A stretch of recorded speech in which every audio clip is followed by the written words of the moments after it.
बहादुर है, बहादुर है। जय भीम, जय भारत।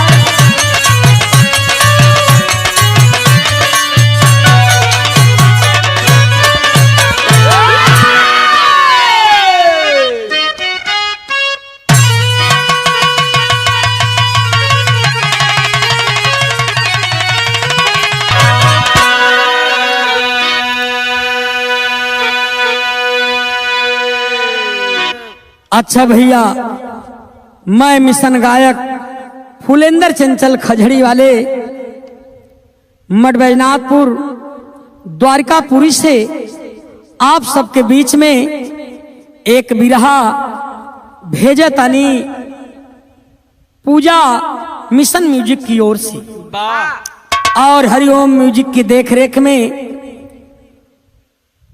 हमें पूरा विश्वास बा कि आपका प्यार दुलार जरूर मिली। जैसे हर बिरहा में मिलेला वही तरह येहू में मिली। ये बिरहा का शीर्षक बा पुष्पमित्र सुंग बना राम। तो आइए बाबू, 4 लाइन भूमिका से कहना है।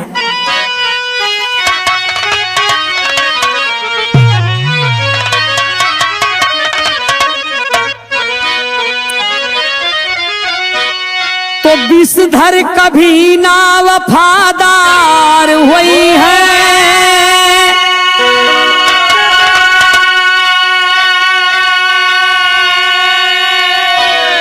भले दूध भरी भरी कटोरा पिलाई,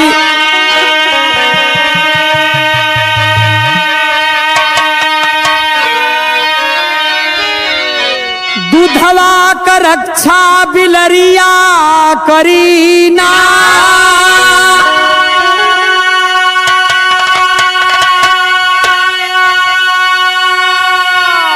अरे मौका के पावत मुँह मार जाई,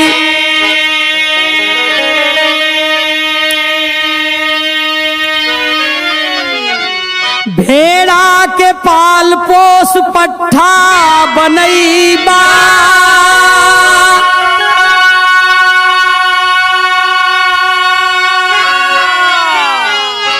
उहो ना वफादार अरे कबहू कहाई,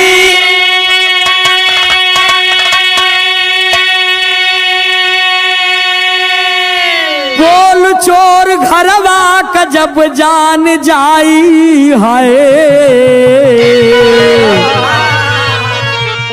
एक दिन उ घरवा में सेनिया लगाई।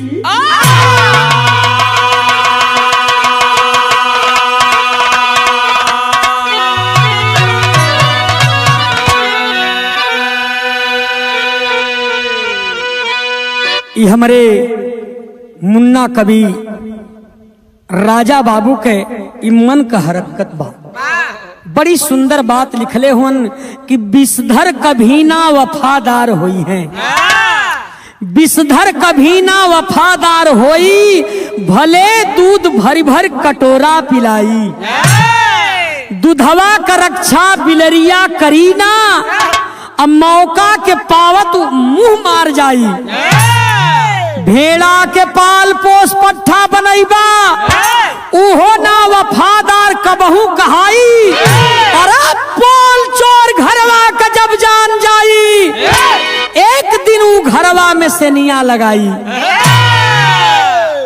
ई भूमिका रहल, यही जितना ई भूमिका में बात देहल बा, ए बिरहा में पूरी बात मिली। अब हमें तैसा नई नई कव्वाली लगल बा सौरभ बाबू, तैसा लहा क्या बा।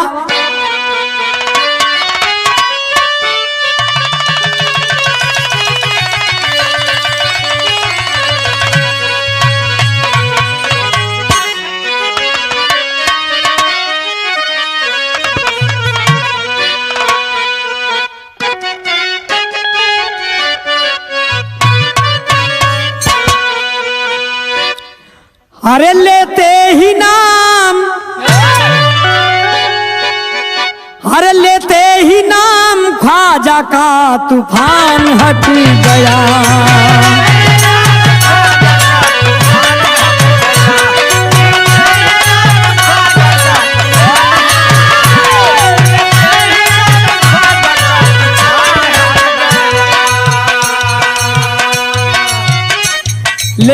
ही नाम ख्वाजा का तूफान हट गया।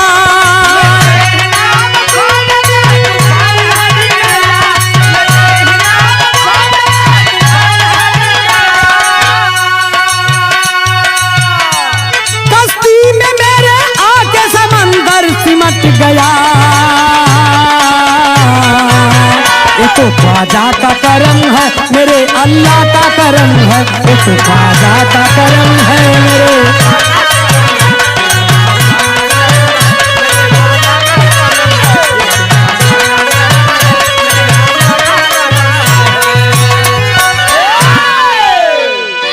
आइए, ये तो कव्वाली रही, लेकिन कवि जी हमारे मुन्ना कवि बिरहा में भाव देते हो कितना सुंदर।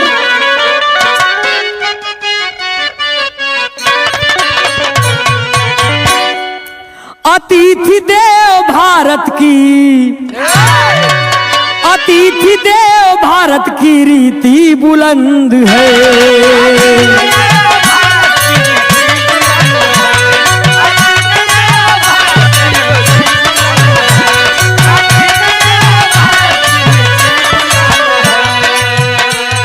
अतिथि देव भारत की रीति बुलंद है।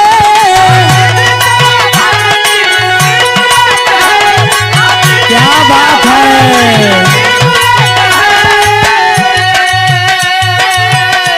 दुश्मन को ठाव देना करता पसंद है।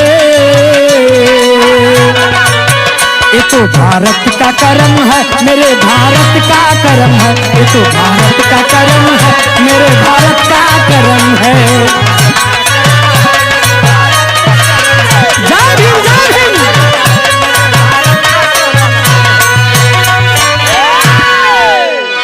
बड़ी सुंदर लाइन लिखल गई बा ए समाज के लिए, इ लोगन खातिन के, इ 85 के लोगन खातिन के समझौता बा।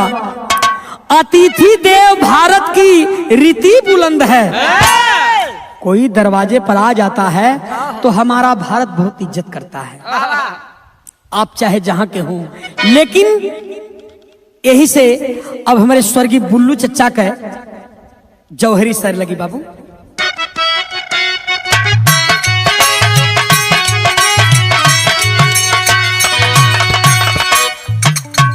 कहना है, भारत सोने की चिड़िया दुनिया में माना जाता। यहाँ एक से एक धुरंधर सब हुए वीर मतवाला। ये है अब बुद्ध की धरती, इंसानियत का पाठ पढ़ाता है। देन महापुरुषों की जो विश्व गुरु कहलाता।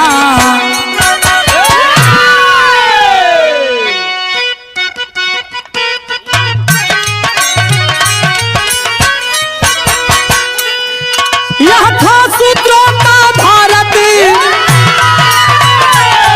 के बाद यहाँ के शासक हर देश से आए ये पापी नीच विनाशक। छुप छुप कर करे लड़ाई ये विष्णु इंद्र कसाई। ये पार कभी ना पाए, या जुगती रहे लगाई। अब पुष्प पितर सुन आया, वो अपना जाल बिछाया। बेदत राजा की हत्या कर वही राम कहलाया।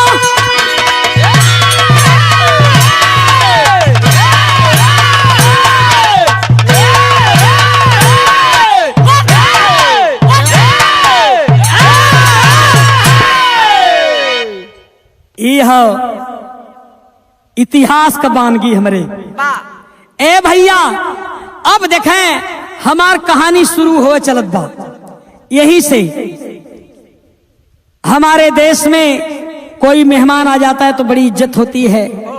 लेकिन देखें ब्रह्मा विष्णु इंद्र, ये हमारी बिरहा बताया कि ये सब चोर थे। आर देश से आए थे। जिस किताब का नाम बता रहा, जिस किताब में लिखा गया है, उस किताब का नाम है बोलगे से गंगा। और एक किताब है, वह कभी बता दूंगा दूसरे बिरहे में। लेकिन देखें हमारे देश के शासक कितने थे और कितने बलवान थे। पहला शासक राजा बलि, और दूसरे में महिषासुर, और तीसरे में वृत्तासुर, और गयासुर, छम्रासुर, बाणासुर, कृष्णासुर, महासुर, राजा जालंधर और हिरण्यकश्यप, आखिरी शासक बृहदत्त राजा। यही से कहानी शुरू हो चलत बा बृहदत्त राजा के यहाँ से। कैसे शुरू भइल कहानी, तनिक गीत लग गइल बाबू।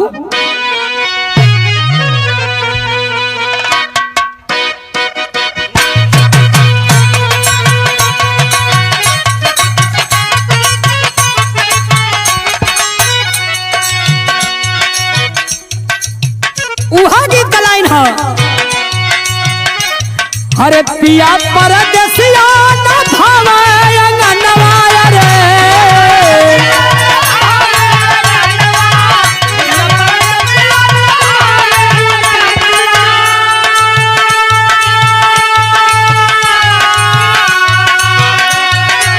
पिया परदेसिया न भावे अंगनवा, बिरही बदलबा से जारिया हो मोरी, उड़ी उड़ी जाले अचरिया।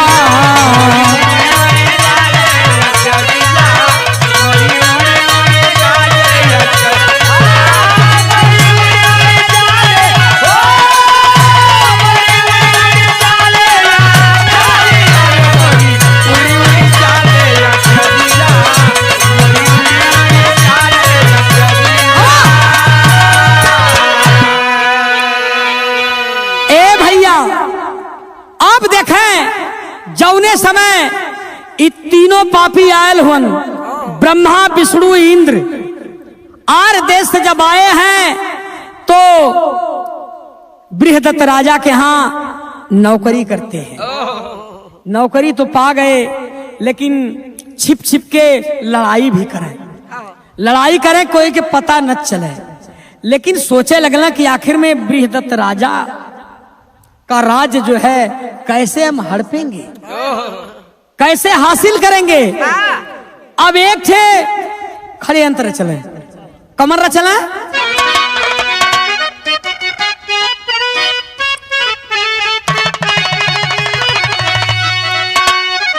हर देशवा के लूटे कैले पयनवा, हर देशवा के लूटे कैले पयनवा, और आइले यार देश से बभानवा हो, सुना आगवा के पयनवा।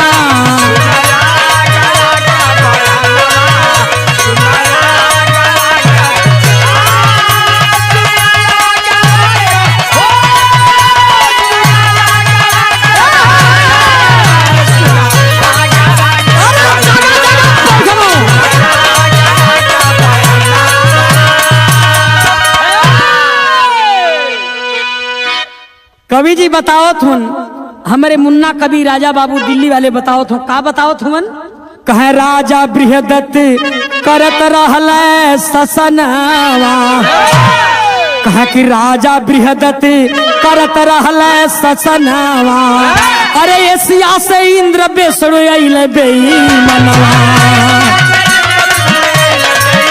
एक बात साफ समझ में, राजा के मारे खातिर जुगती लगावे, राजा के मारे खातिर जुगती लगावे, अरे सोचल मन में बेईमानवा होए न, एशिया से बेईमानवा।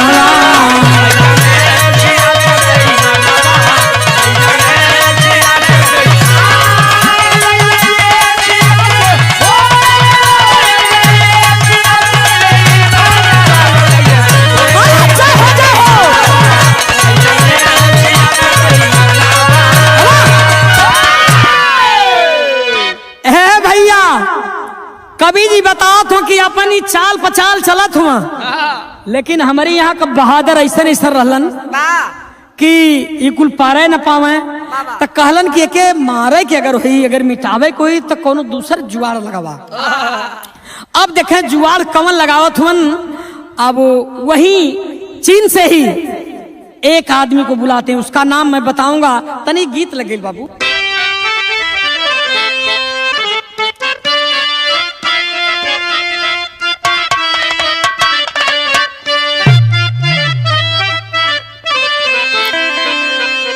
यह गीत का लाइन बा सौरभ बाबू। कहर लिया से चढ़ के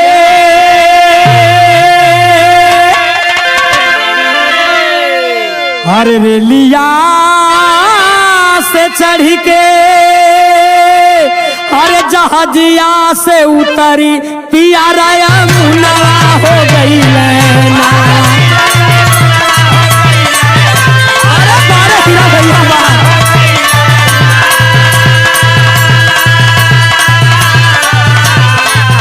अरे राजा राया मुन्नावा हो गई लेना।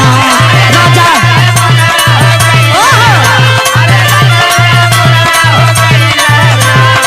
हमारे झूलनी के हो करनावा, हमारे झूलनी के हो करनावा, राजा राया मुन्नावा हो गई।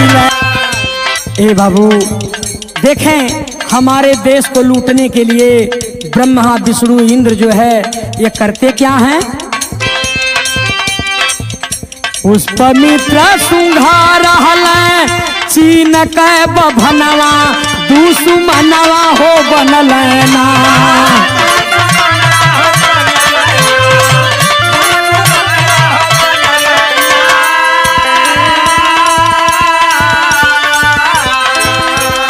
चलन चालनी चबे मनवा, चलन चाल। ए बाबू ब्रह्मा विष्णु इंद्र ये तीनों जो है चीन का एक ब्राह्मण को पकड़ते हैं जिसका नाम था पुष्पमित्र सुंग। उसको बहका फुसला करके लाते हैं। तुम एक काम करोगे तो तुम राजा भी हो जाओगे और तुम्हारी बहन जो है कि रानी हो जाएगी। वो कहला का करे कि हो, तब बतावत हूँ। बहिनी के शादी कैले भूपा जी से आई हो।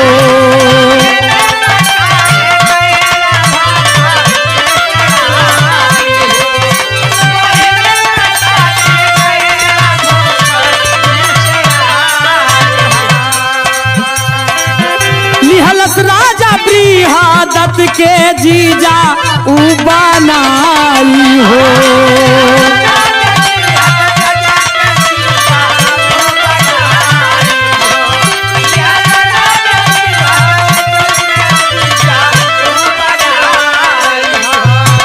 इतने ना पुष्पमित्र सुंग जो है उन तीनों के कहने के अनुसार, ब्रह्मा विष्णु इंद्र के कहना के अनुसार अपने बहन की शादी जो है देवदत्त राजा से कर देता है। और जब शादी कैलस तब भैल का लावा भी परिछल सऊ है, पापी बेईमनवा दुश्मनवा हो बनल ना।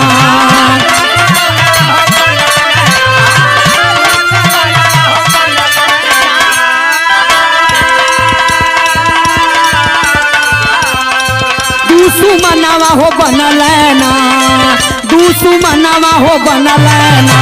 तब भइले से दिया पर मिलनवा, दुश्मनवा हो बनल।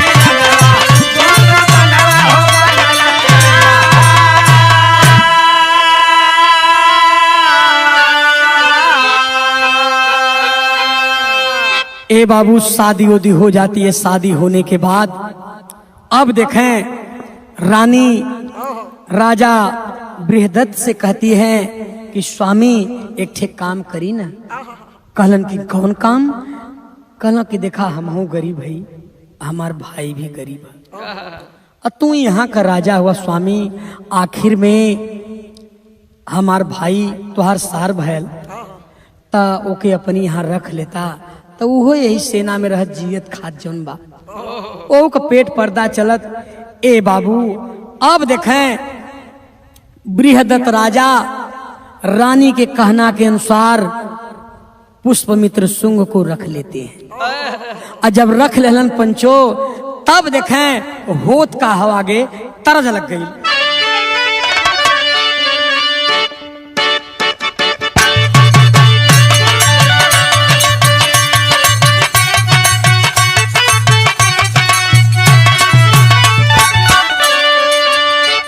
ए भैया तरज का लाइन बा अरे हमार पाए जे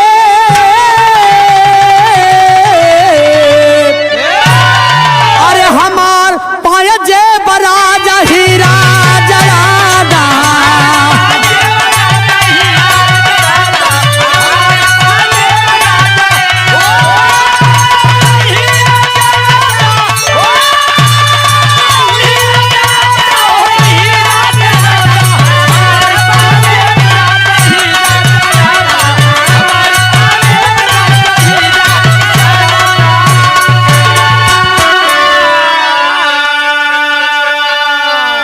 रानी साहिबा राजा साहब से कहती का बात कहती अरे कहली रानी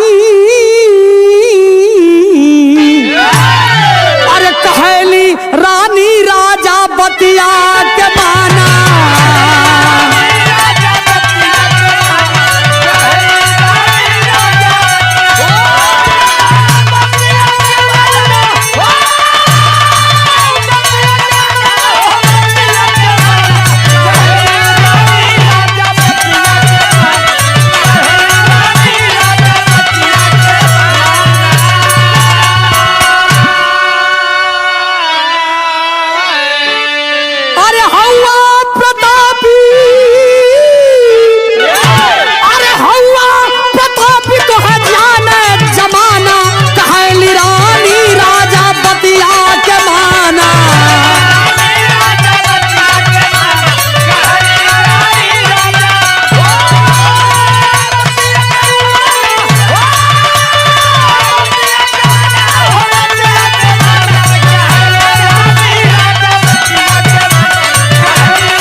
तोहरा से हे राजा अरे अर्जी सुनाई हमहू गरीब हई गरीब मोरा भाई हो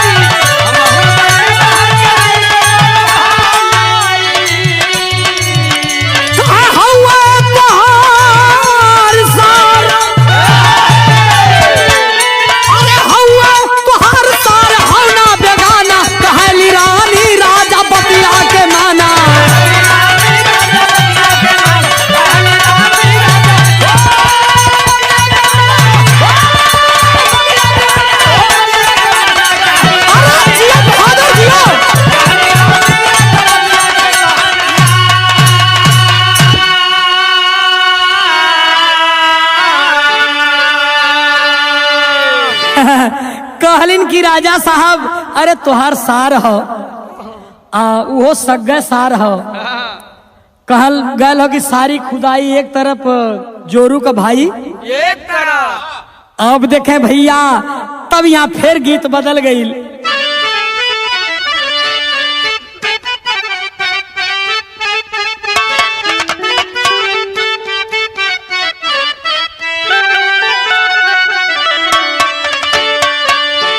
यह गीत का लाइन बा बड़ी ये पुरान गीत बा ई जब खिचड़ी खात रहल तब कुल गीत गवाए।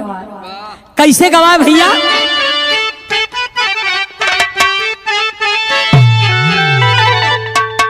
कहा कि अरे मुड़वा मिजन गईली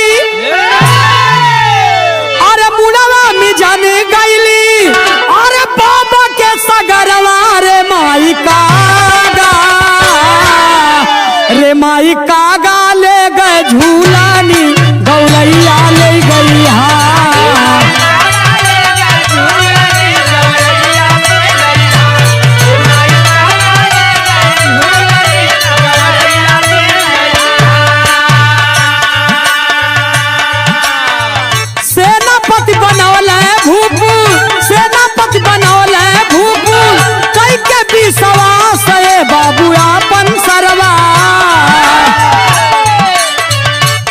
ए बाबू आपन सरवा कैले बाटे धोखावा के माँ।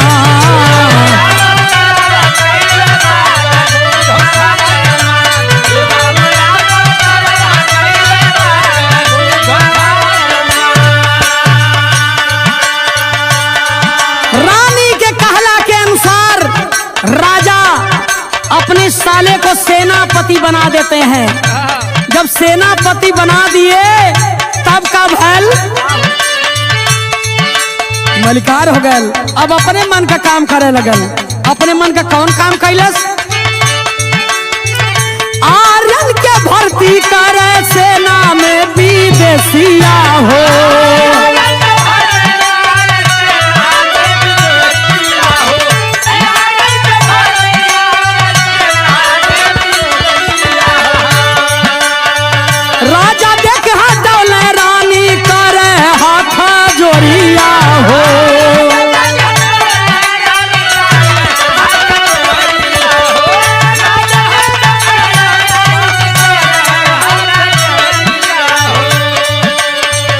सेनापति हो गए पुष्पमित्र सिंह तो जो है सेना में सेनापति रल पावर मिलल रहल तो विदेशी के लगल मन भर्ती करे।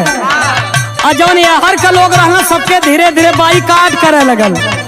राजा साहब एक दिन निरीक्षण में गए हैं, देखते हैं कि अरे तो बहुत ज्यादा विदेशी के सरवा भर देलस, बहुत गलत करा था।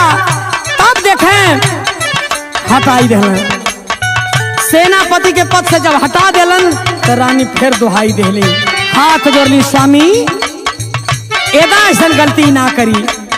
फिर अंतरा के लाइन में दोहरा के कैसे? आर्यन के भर्ती कर सेना में विदेशिया हो।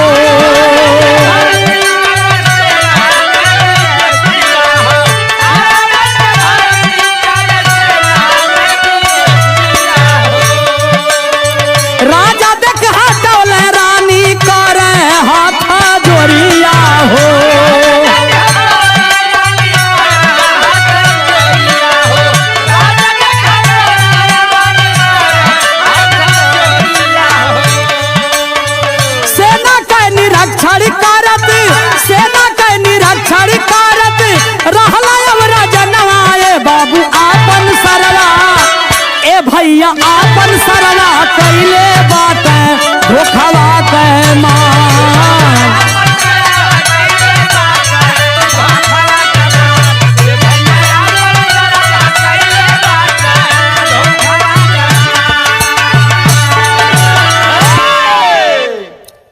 एक बार तो निकाल गए तो भर्ती हो गए। फिर राजा के शंका रहल।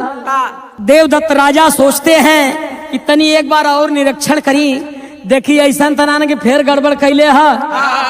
और दूसर की बेर का कैलस कि सबके हटा के एकदम पूरा अपने आदमिया सेट कर दिलस। और जवन यहरो का आदमिया रहला उन्हन के कुछ सोना चांदी रुपया पैसा दे के मिला लेलस। एदा निरीक्षण करे दे फिर राजा साहब गल हुन, थोड़ा जंगल है वहां। जब निरीक्षण कर रहे हैं इहो पिछवा पिछवा पुष्पमित्र सुंग जो है घूम रहा था। ए बाबू राजा सोचना कि तो हमार सार है, ये तो कुछ करी ना, ये तो धोखा करी ना। लेकिन पंचो अब देखें जब कुछ दूरी पर गए कुल तो मिलौले बाणे, पिछवे से जौन बा तलवार भूक दिलस, राजा की हत्या कर दिया मेरे मित्रों।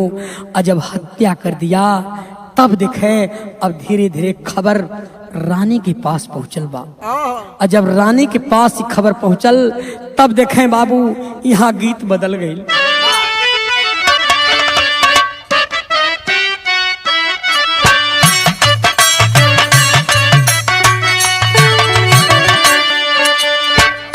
ए भैया माई कहली बेटी,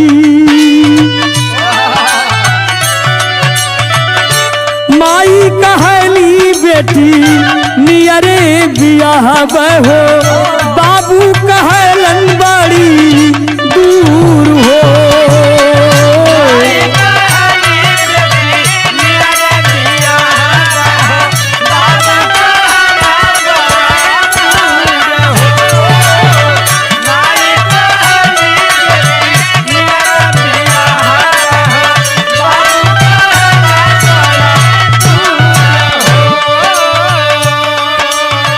तो गीत रहल भैया, लेकिन रानी जब खबर पौले हैं तब का दृश्य देखें ओ समय होत का बा। पवली खबरिया रानी बरसे नजरिया हो,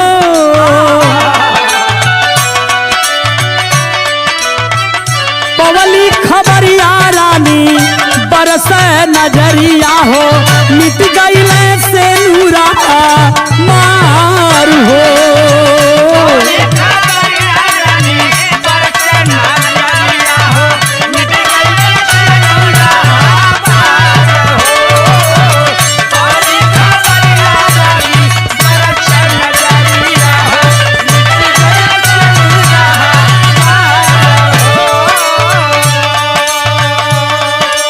बारे हीरा भैया तोहरो कोनो जोड़ नहीं हो, लेकिन ए बाबू अब देखें राजा का मरण जब पाटलिपुत्र में सुनाइल बा, सभी लोग रो रहे हैं। रानी तो रोत बाणी, जेकर पूछे के गति ना बा, कहना बा। रोवत बा पाटलिपुत्र भारत नगरिया हो,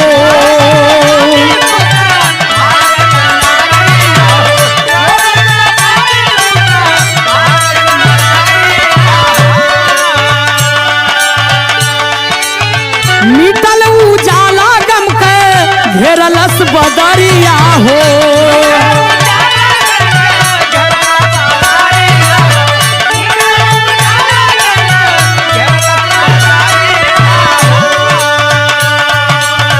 खुशियाँ मनावे नीचा पापी विदेशिया हो,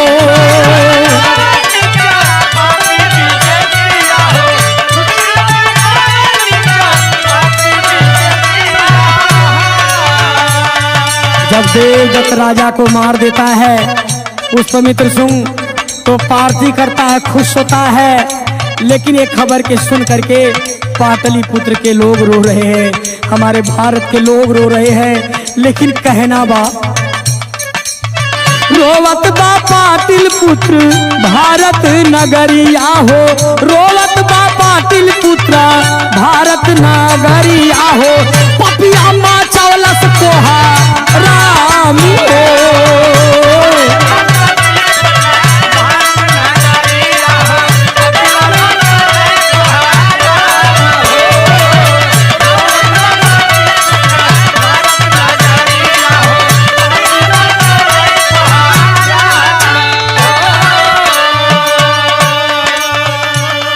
राजा को तो मिटा दिया, सोचा कि मेरी बहन गर्भवती है, अगर वो बच्चा जनेगी तो एक दिन अपने बाप की खबर लेगा, खोजेगा मेरा पिता कहाँ है। तब सोचे लगल एक काम कैलस। कौन काम कैलस? वंश के मिटावे खातिर पापी अत्याचारी